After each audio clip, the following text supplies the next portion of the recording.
Swag Radio. Swagger all day, baby. All right.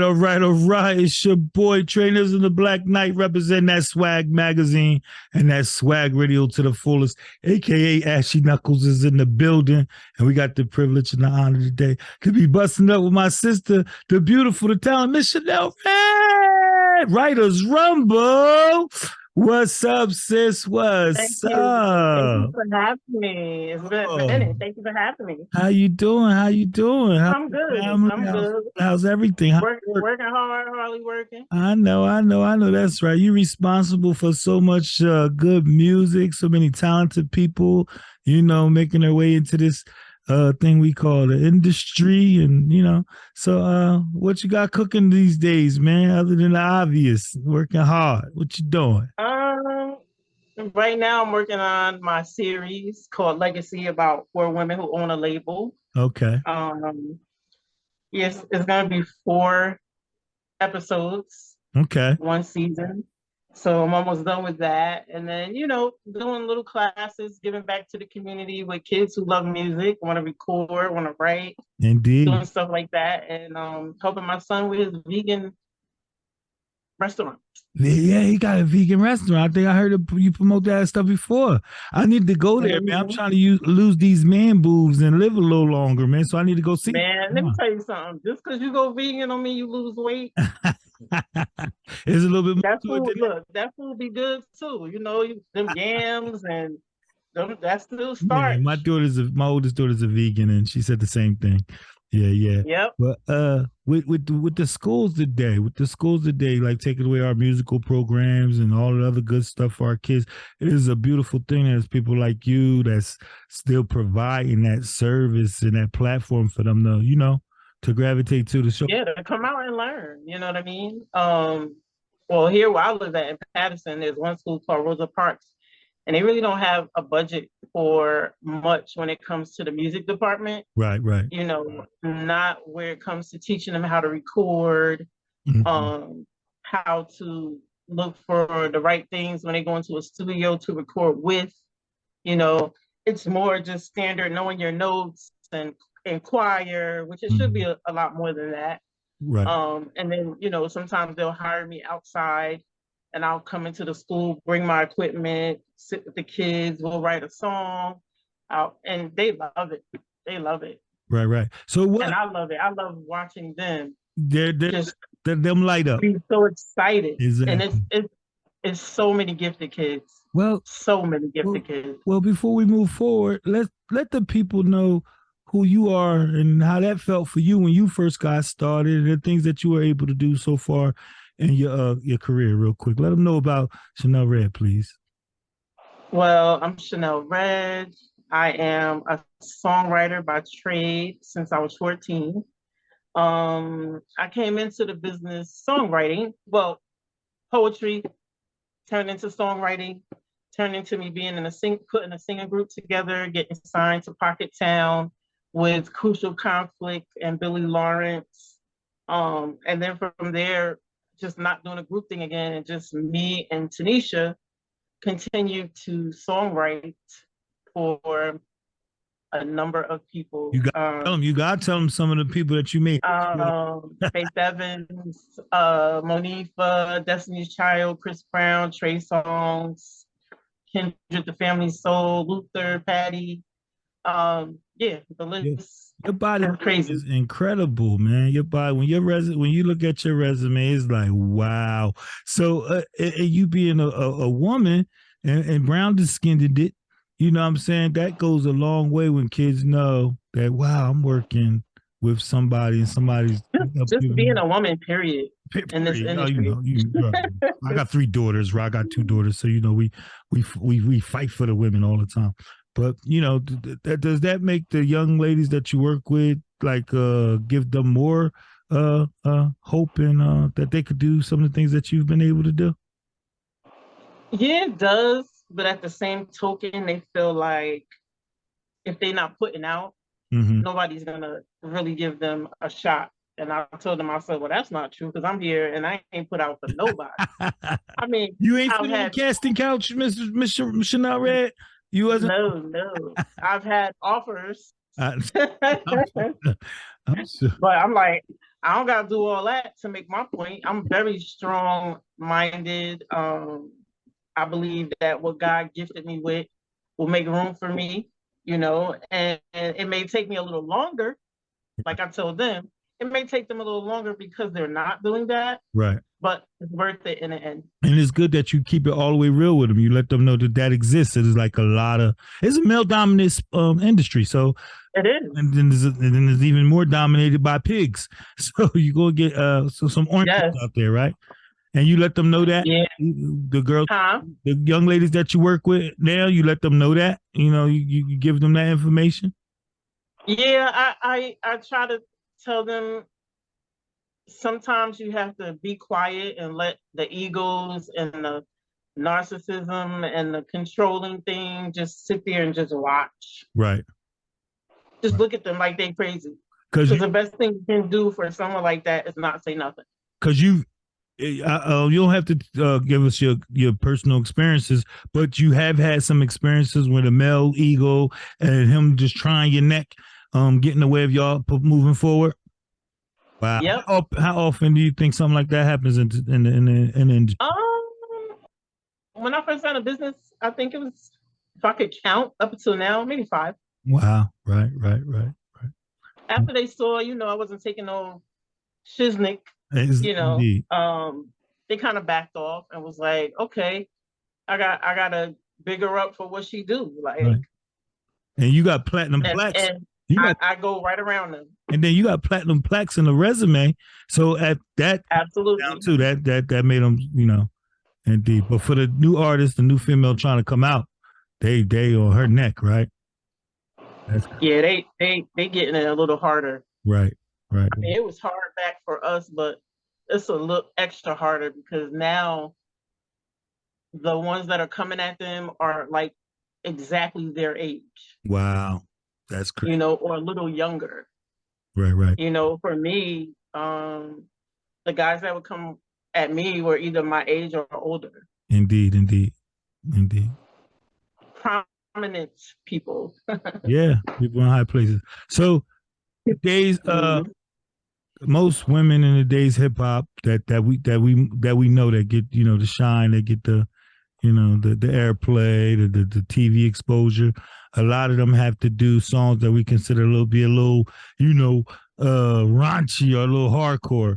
Is that something that you think is going to change in the future, or are we stuck in that one dimension? Well, I'll say this: if Disney is still surviving off of great music, great movies, and positive, it ain't going nowhere. Right.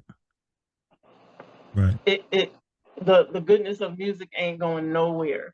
It's just you got to be in the right place at the right time to really make a difference. Indeed.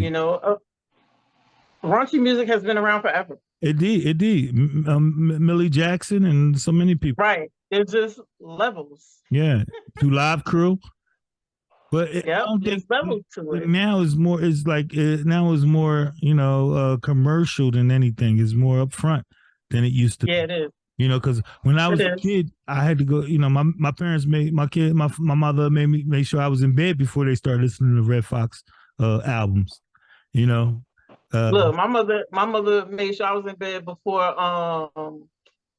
What was his name? This white guy he was very, very funny from overseas. You talking about my boy Benny Hill?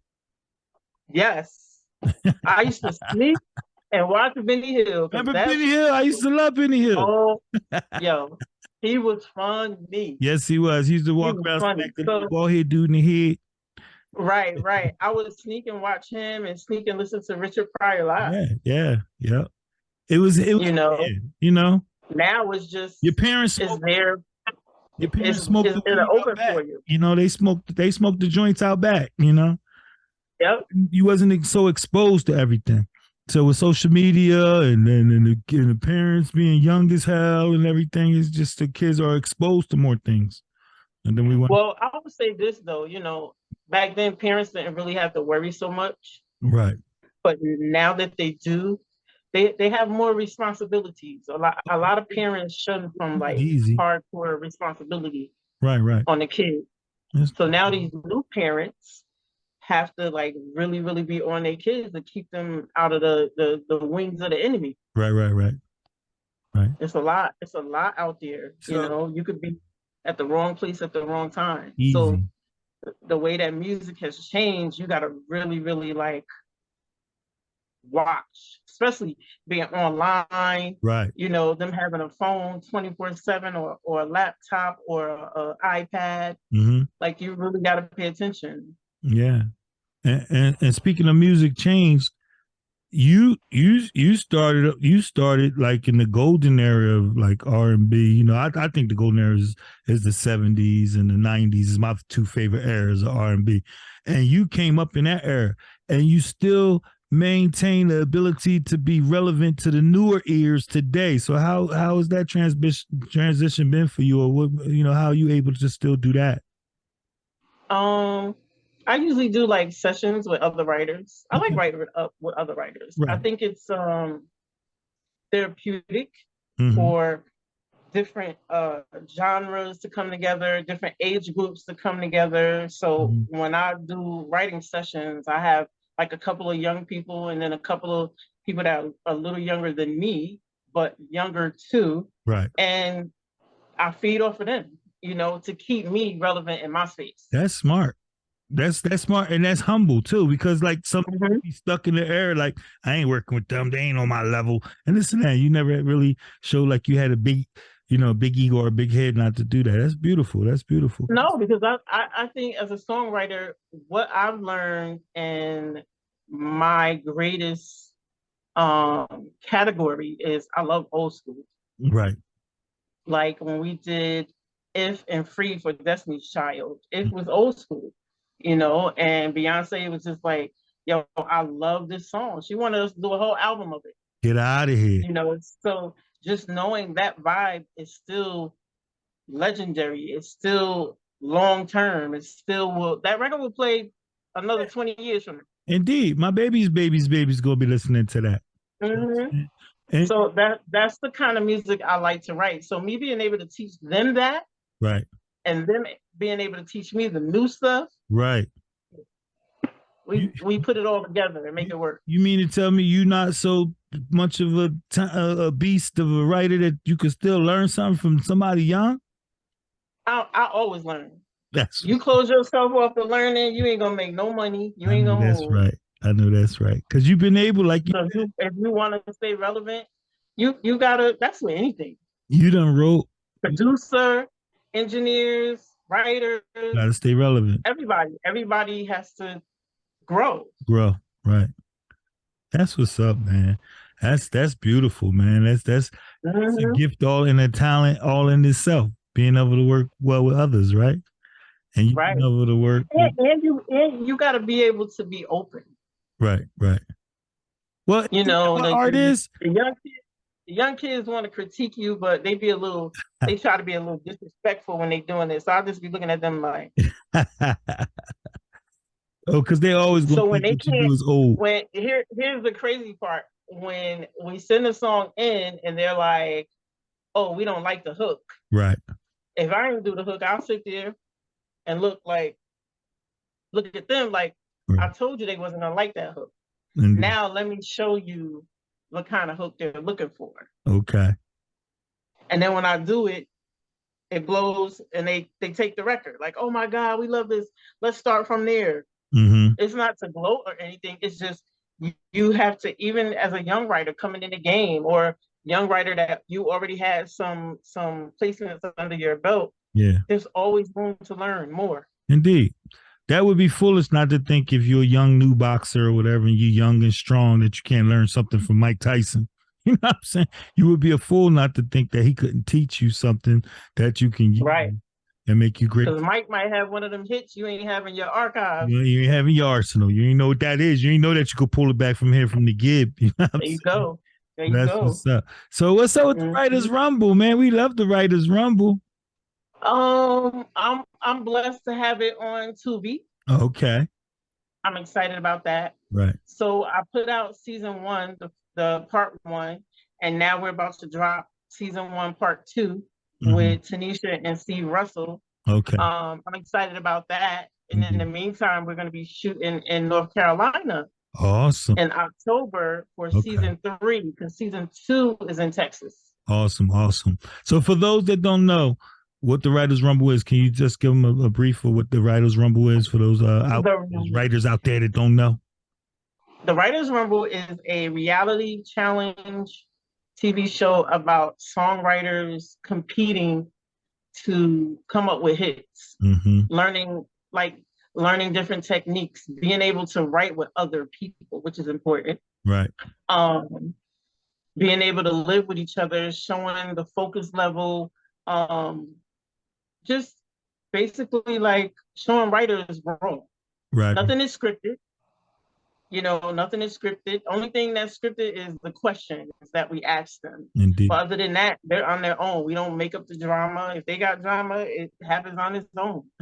Right.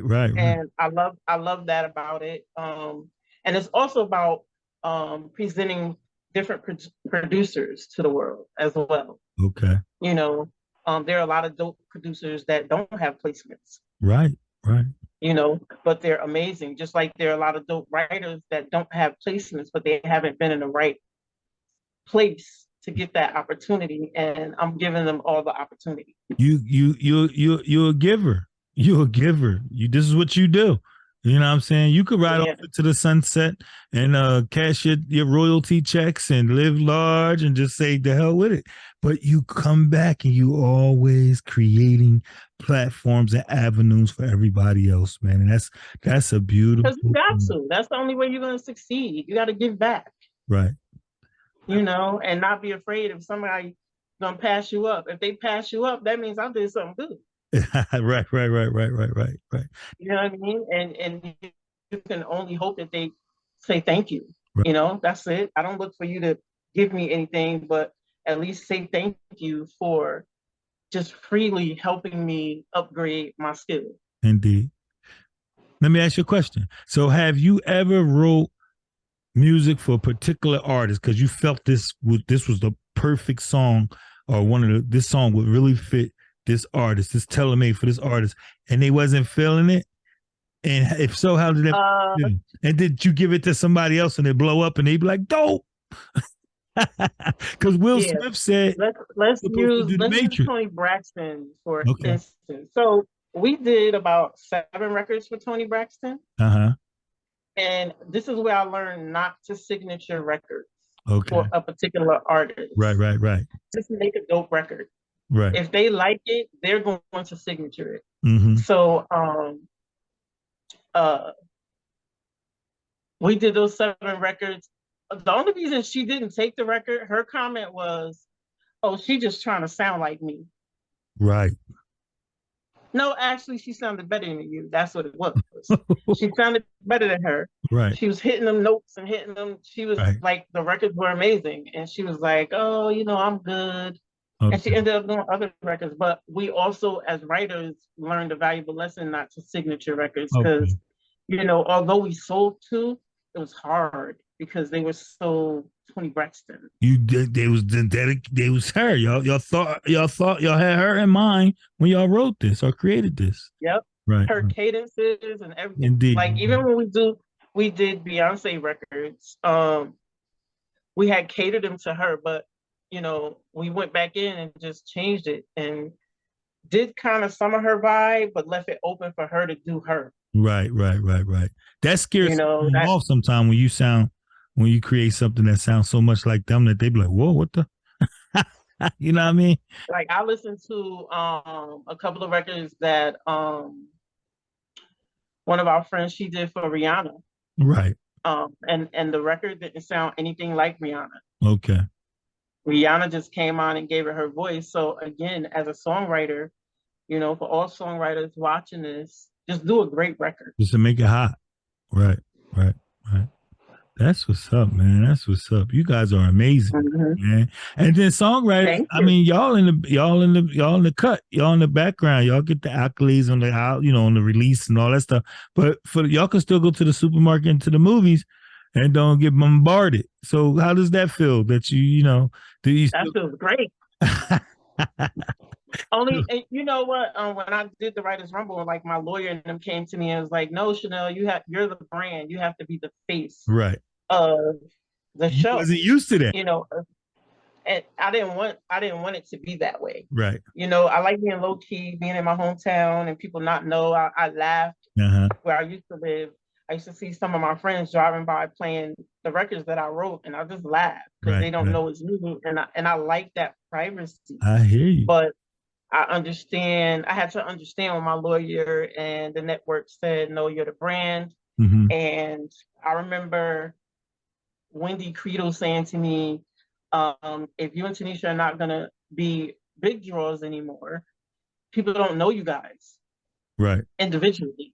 They know you as big draws. They don't know you as Shanell and Tanisha. Right. So you have to establish your brand, your business as separates now." So that's the only reason why I was like, okay, I'll do it. But I don't like doing it because I want to be able to be in the background and make sure everything is taped how I want it, everything looks the way I want it, and not trying to focus on 5 things at one time. Indeed.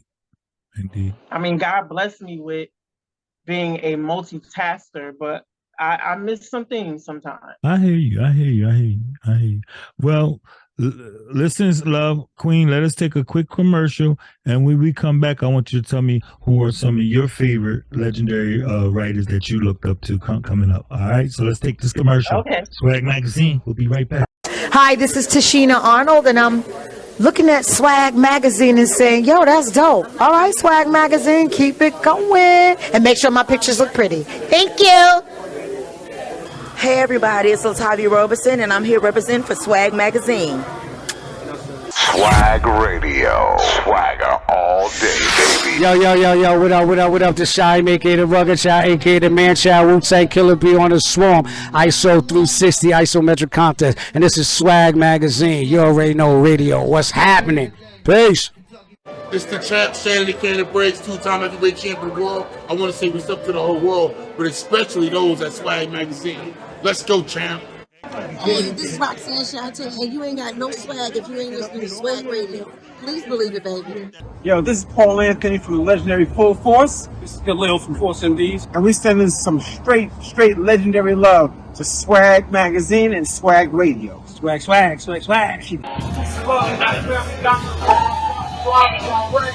Black Business Expo 2022, Atlantic City Showroom Casino. Shout out to Swag Magazine. Swag Magazine. And What it do, y'all? It's your boy Miles True here, checking in with Swag Radio, man, the hottest radio in live. The future. This is how we do it, baby. We back with the beautiful and very talented, the legendary Miss Shanell Red. So what's up, Queen? So I think my last question to you was, who's some of the writers that inspired you as a young buck that, you know, made you want to do this? And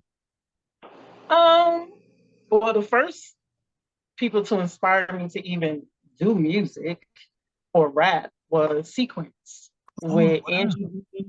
Oh, and then, do you want to rap? I know. I had that little. I had that out. I was like, ooh, they rapping and singing. I could do that. So I did. I started out rapping. They were a big influence to me. So was Run DMC. So you started off a rapper first? Yes. Okay. I was a rapper first. I could sing, but I wasn't into it like I was rap. Like when I tell you I was heavy into rap, I was heavy into rap. I was sneaking into the CCP Rec in Patterson, where Peter Pan would throw hip hop shows every Saturday with everybody, like LL Cool J. I met everybody. I was 14 years old, but I was tall for my age, so they never carded me. Right. I got caught when my mother came looking for me. And they like, Shanell, your mother looking for you. No, they I was ain't like, oh my God. They ain't put you on the mic. I was sneaking out the house, you know. That was my fun Saturdays. And then So yeah, they were an influence. Run DMC was an influence. Indeed. LL Cool J was an influence as far as rapper goes. Mm-hmm. Songwriter wise, Faith Evans definitely. Faith is she was the first one, and the crazy thing is when me and her became very cool. Like her birthday is 2 days after mine. I love her. Right. She's amazing. When we became cool, she would hit me like, "Yo, you got some records? Because these people want records from me. Send me some records so I can send it to them." Mm-hmm. So the fact that she believed in what I did was like, oh my God, this is Faith Evans. Indeed. And we became like a dope sisterhood. Her, Monifah. So like, she was an influence. So was Dre and Vidal. Mm-hmm. Esther Dean. Mm-hmm. Luther Vandross. Like Luther Vandross wrote some dope records. Yes. One of his biggest records that I really love was "Can You Feel a Brand New Day" in the Wiz. Right. He wrote that record. I didn't know that. Yeah. Yep. He wrote that. I have a variety. The Rhythmics. Mm-hmm. This guy. I can't believe I can't remember his name, but he was in Aerosmith and he sang, "I can feel it coming in the air tonight." That's Phil Collins, yeah. Phil Collins. Him, Beast. I love him. Him and Philip Bailey, I love. Beast. Yes. Yeah. Yes. Well, man, come from good stock. Yes. Voice went out, bro.